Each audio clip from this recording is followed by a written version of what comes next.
আমারই লেখা একটি কবিতা আমি তোমাদেরকে পড়ে শোনাচ্ছি। কবিতার নাম ব্যবহার।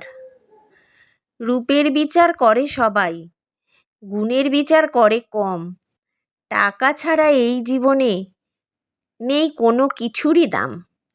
নারীর যেমন রূপ না থাকলে মূল্য সে পায় কম, পুরুষ মানুষ টাকা ছাড়া ভীষণভাবে অধম।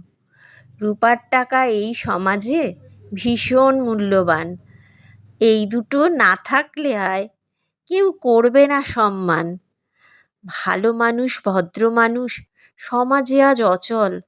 ভদ্র ব্যবহারে সবাই তাকে ভাবে খুবই দুর্বল। একদিন তো সব শেষে মানতে যে হয় হার।